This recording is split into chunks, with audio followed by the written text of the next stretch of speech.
let's get to the U.S. Citizens' children being detained by the administration and also being deported alongside their migrant parents, because that's the situation that's what we're watching right now. Well, let's talk about what's happening on the interior. On Friday, there were 3 American citizen children born here who were deported along with their mothers from Louisiana down to Honduras. And according to advocates, one of them is a 4-year-old child with stage 4 cancer, a rare... Oh, straightforwardly a demon, dude. Having a U.S. citizen child doesn't make you immune from our laws of the country. American families get separated every day by law enforcement. Thousands of times a day when a parent gets put in jail, the child can't go with them.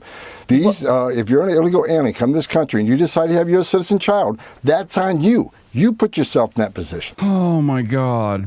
Isn't this guy supposed to be aware of these sorts of things? Like, I know he's lying, but isn't it also a bad look to say, oh, yeah, I had no idea my organization is doing this? It doesn't matter at this point. It doesn't matter. That's my point. Schumer on the Dem response to Trump's shakedown on Harvard. We sent him a very strong letter just the other day.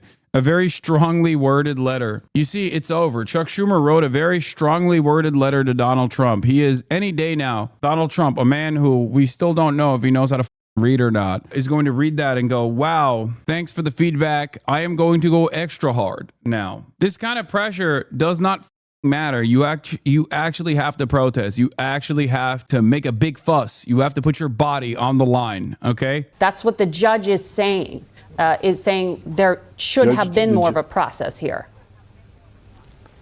There was due process. The 2-year-old baby was left with the mother because the mother signed a document requesting her 2-year-old baby go with her.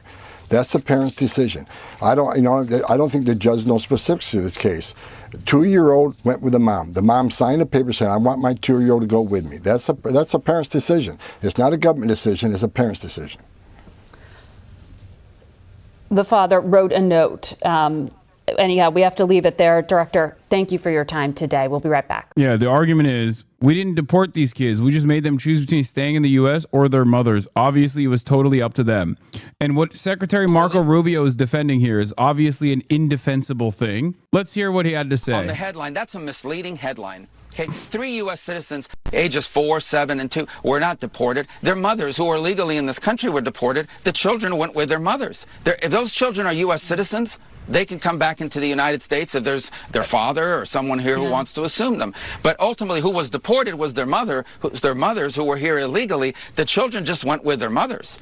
But it wasn't like you guys make it sound like ICE agents kicked down the door and grabbed the 2-year-old and threw him on an airplane. Because that's what happened. No, that is literally what happened. Yeah, they did that alongside their mothers, who, again, have U.S. citizen children and U.S. citizen husbands, by the way. So they're in the process. Under normal circumstances, they should be getting U.S. citizenship. Just so you recognize the depravity here, we're talking about people who are either here on like tourism visas or whatever, or visa overstayers who have children with U.S. citizens. Their children are U.S. citizens. And Marco Rubio is saying, no, you don't understand. These people are illegals. And it's good that this happened. No. Again, if someone's in this country unlawfully, illegally, that person gets deported. If that person is with a 2-year-old child or has a 2-year-old child and says, I want to take my child with me, well, then what? You have 2 choices. You can say, yes, of course you can take your child, whether they're a citizen or not, because it's your child.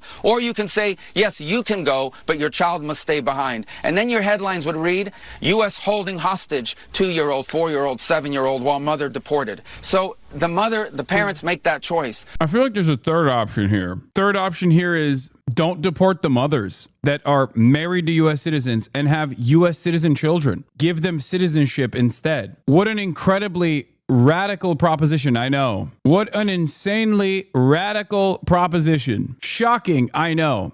Nobody thought about this beforehand. Turns out there is this woke third option where you don't do any of this, because why are you doing this?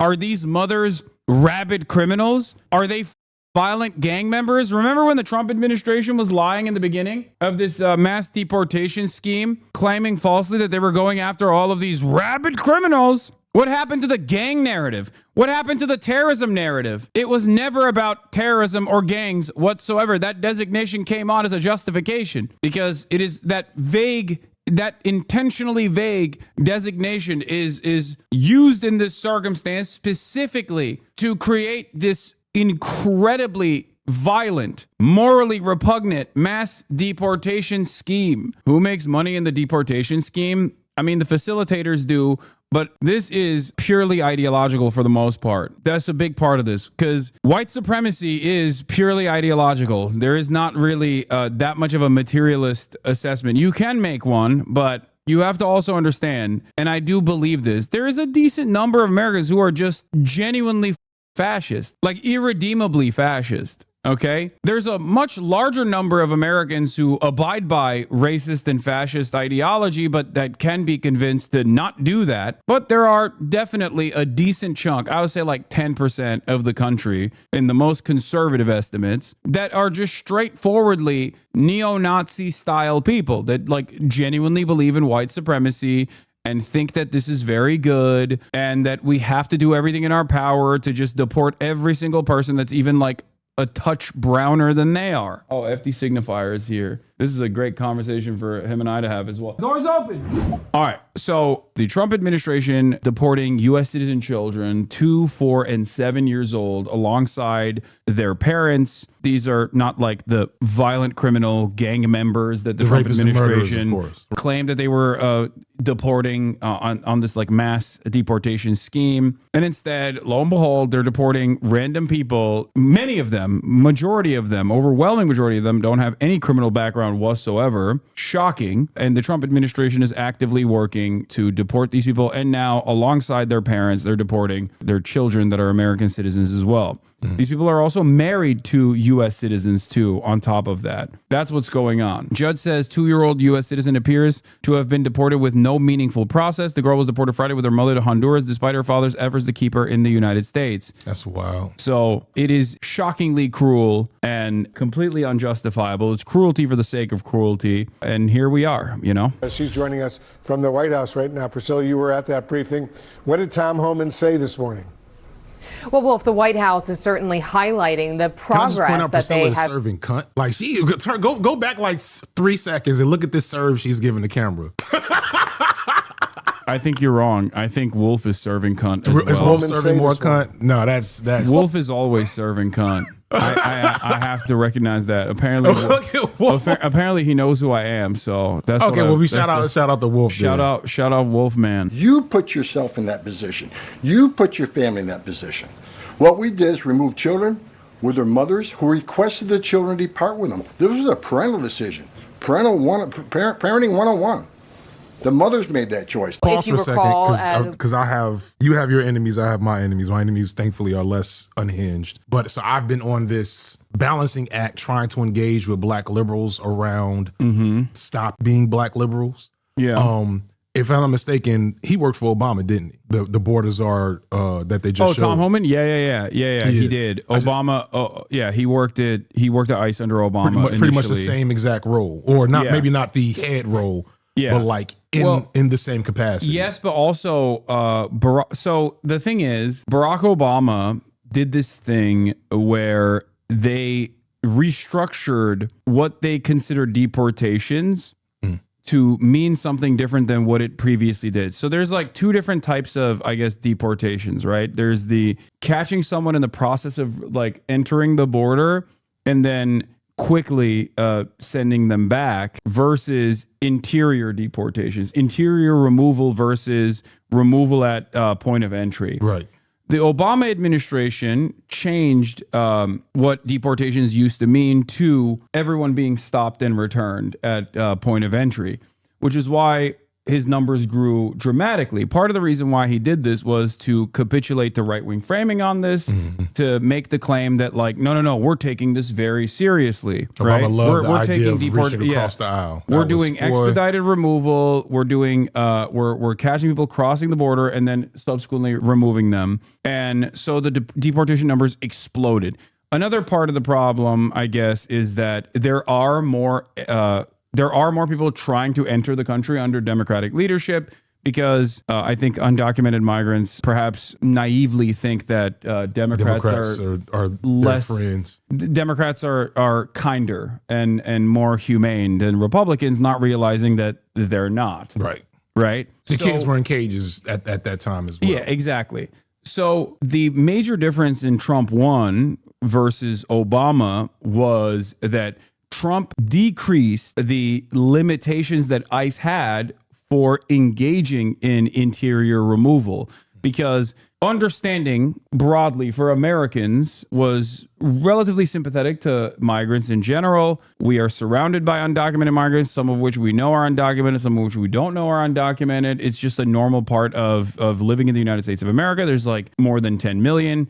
According to Trump's estimations, 20 million undocumented migrants is a big chunk of the U.S. population. Therefore, the idea is that, like, if you've been living here and you obviously haven't done like an egregious crime, because you've been living here for a decade plus, like that, it is whatever. Like, it is what Figure it that is. shit out. And that Americans actually, ironically, overwhelmingly choose mass amnesty for people like that over deportation when given the option. The problem is the Democrats have never actually shown that option or never communicated that option. Right. And they certainly haven't done so since they certainly didn't do so in the Joe Biden administration, Right. where they basically took it became not the best political football. It became very clear, like under Obama, because you would have been pretty young at that time. But like I remember vividly, like immigration was not something I thought about until Obama. And now I was in my, mid 20s, so I'm not as politically inclined then as I was now.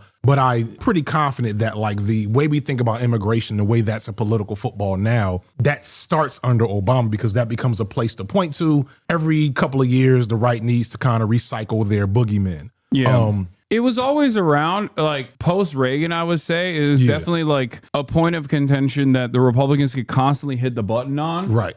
But it was a known one, and it grew in severity, I think, under the Bush administration, and then certainly grew under the Obama administration, because it was like a great way to attack Barack Obama, to be like, oh, he is doing an apology tour globally, and he wants America to be run over by Mexicans. Yeah. It's just like pure white nativist nonsense. Yeah. Obama, on the other hand, was still pretty horrible when it came to immigration as well. But he did something that the Democrats used to do back in the day before Biden, and that is a back and forth. Like Obama used to do the I'll give you some concessions on immigration, but then I'll get something in return. Mm-hmm. That was the bargain. That was the idea that like Obama was going to be the deporter in chief, which was ridiculous and unjustifiable, of course. But then simultaneously he was going to do the Dreamer Act, right? For DACA, the Deferred Action on Childhood Arrivals. For those of you who don't know, DACA is a program that was implemented by executive order under the Obama administration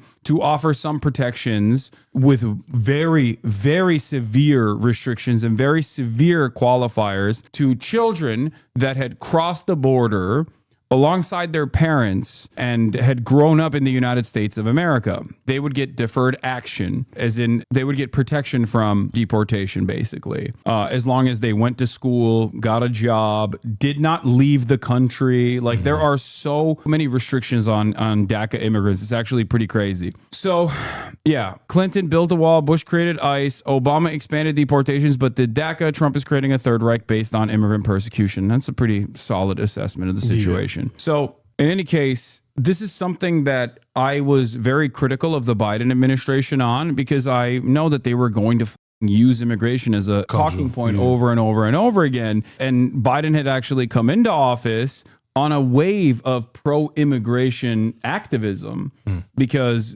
people forget that the attitude towards, and the mistreatment of undocumented migrants under the Trump administration was so gross and so severe that you had Democrats talking about abolishing ICE. Right. Now, a lot of that was purely resistance, liberalism, and aesthetics. But yard flags. But the overall public sentiment had shifted back in favor of undocumented migrants. Biden basically didn't do anything about that, and then you have the famous Haitian migrants in Texas getting whipped by Customs and Border Patrol on horseback. Yeah. And in the aftermath of that, the Biden administration basically took a very reactionary stance towards migrants in general, and that only calcified this position. And on October 6th, ironically enough, right before October 7th, the Biden administration did something that I consider to be unconscionable, where they adopted the right-wing framing entirely, where the Biden camp came out with their own anti-immigration package, their bill that was written by an Oklahoma senator who was super reactionary, super far right. And they still couldn't get that through Congress, though. And like, they just still said- couldn't get that through Congress because the Trump administration, or not the Trump administration, the Just Trump at the campaign, time. It was like, Trump nope. at the time said, don't do this, don't pass this. That, however, was a major blow to Democrats in general, because that basically was an admission that the Democrats were lying about saying that the border wall is racist, or lying saying that like immigrants, this is a nation built by immigrants for the past, 40 years. All What the that shit is Democrats had completely said. gone in like all a that's 3 years gone. span. And they adopted the right-wing framing that immigrants actually constituted a national security threat. That was new.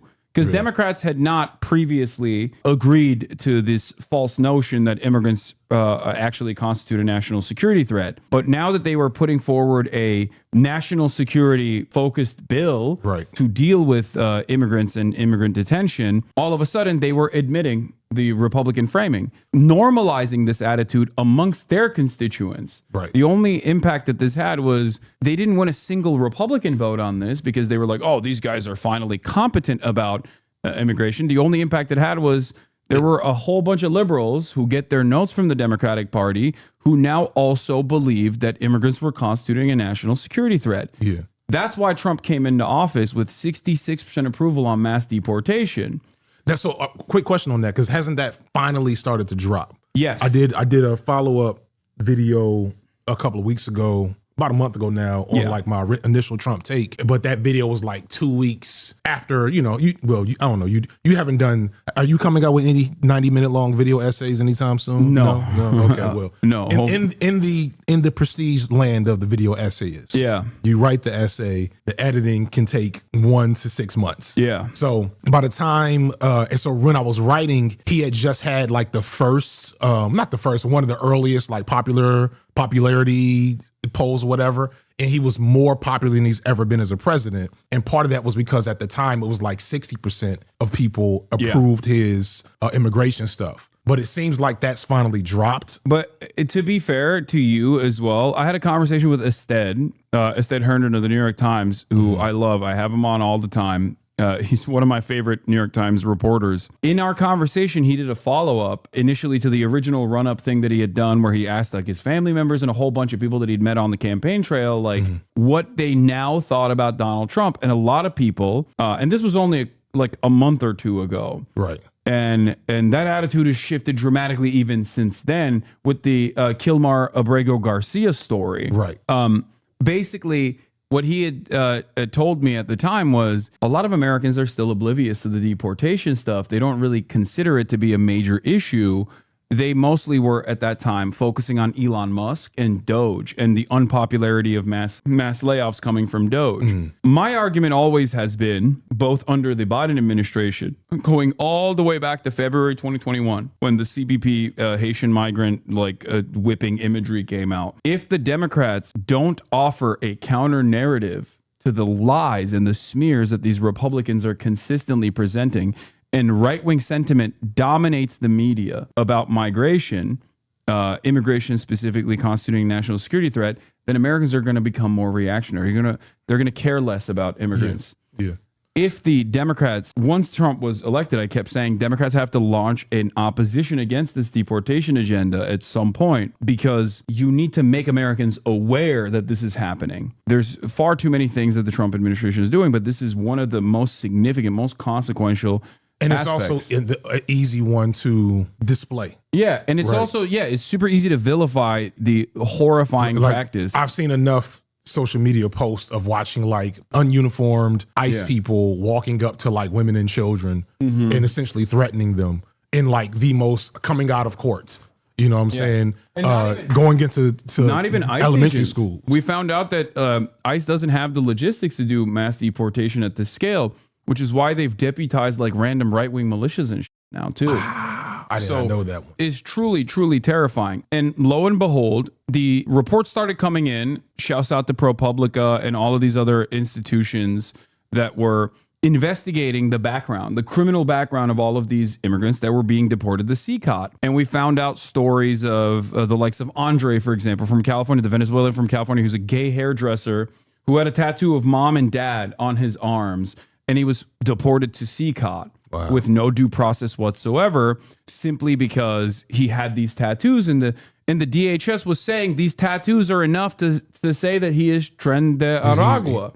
Right, which Trump had declared a terror organization at this point. Like the gang designation had moved on to the terrorism designation. Same with MS-13. Right, and on top of that, there was a ProPublica report that showed that 75% had no criminal background whatsoever, and up to 90% had traffic tickets or possession. Just like really offenses. silly nonviolent offenses that don't reach the standard of deportation. And then the administration and had one of their federal judges or one of their federal attorneys that Kilmar Abrego Garcia had a withholding of removal to El Salvador, but the administration had already deported them. So they recognized that they had made a mistake. What is the status of that, by the way? I'm not certain as to what is going to happen, but there is a court proceeding taking place right now in terms of because I know there's an order from a Maryland judge. And I think that that's going to possibly escalate once again because the Supreme Court gave a unanimous 9-0 decision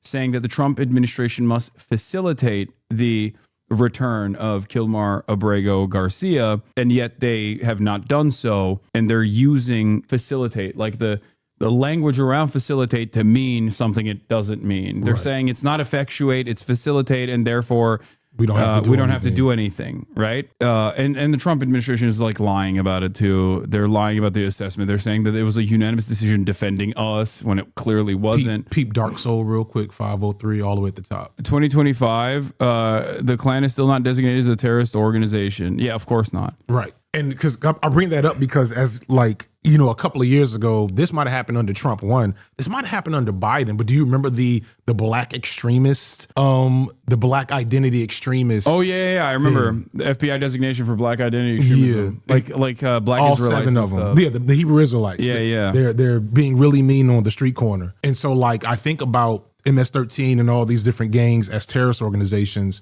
There's so many gang culture that's really insidious is what I'm getting at, because you realize gang cultures has been also intrinsically connected to revolutionary action worldwide historically. Yeah, it's gangs that usually where things start. The Black Panthers notoriously united gangs in Chicago. And so it's just dangerous and scary. I don't have any neat analysis on that, but that's not an accent is what I'm trying to get at. Yeah, the fact that they're saying we now have the wherewithal.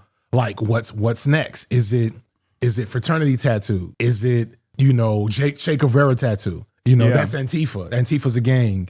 So now we get to deport you. Yeah, that is precisely what they're going to move towards, and this dovetails into another conversation that I've been having quite a bit, which is that the Trump administration is very smart and very insidious in the way that they're tackling some of these issues, because they're getting their notes from the likes of the American Enterprise Institute and the Heritage Foundation. People that have been studying and waiting for this opportunity for literal generation. The unitary executive theory is not one that the Trump administration came up with. They just simply adopted it in the Republican Party, and all of the think tanks associated with the Republicans and the conservative movement in America recognize Trump as a perfect vehicle to commit to this agenda. It's been implemented for the past 30, 40 years at this point. Same with the Federalist Society. This isn't Trump simply is the guy that is pushing all of this to its logical conclusion. And that's why I say it's insidious. They are eroding the First Amendment first by tackling the issue from non-citizens, from the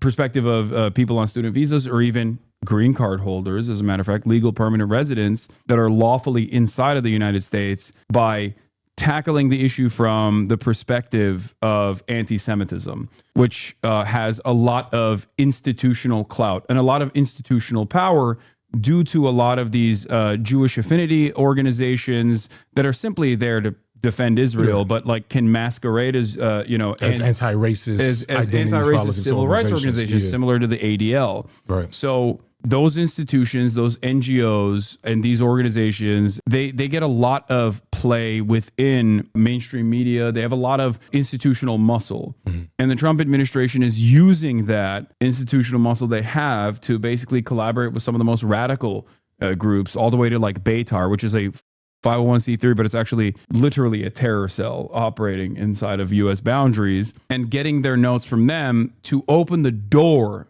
to eroding the First Amendment. Right. And once they have set a precedent, a dangerous precedent, then they can utilize it against documented U.S. citizens as well. Not even documented U.S. citizens, but like just American, natural-born U.S. citizens as well. Yeah. It's a very sinister way of like undermining one of the most powerful, one of the most popular constitutional protections that Americans have, citizen and non-citizen alike. Yeah, I've definitely been looking at Zillow in Canada.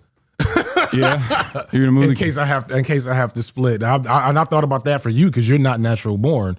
Like no, I am. Oh, I thought you. Yeah, I'm an anchor baby. Oh, well, I mean, it's not that matters, to be honest with you. You have any tattoos? No. Okay, well, I don't have any tattoos. I'm pretty what white. What about that beard? I can shave it and change my name to Hank. HasanAbi. Yeah. The thing is, like, I always say, like, I'm at the end of that list. Like, True. by the time it gets to me, half of my chat will be, deported. Yeah. Given my financial status and given my status as a public personality, I'm not saying that like it will never get to that point. I can't make that prediction any longer because this administration is crazy.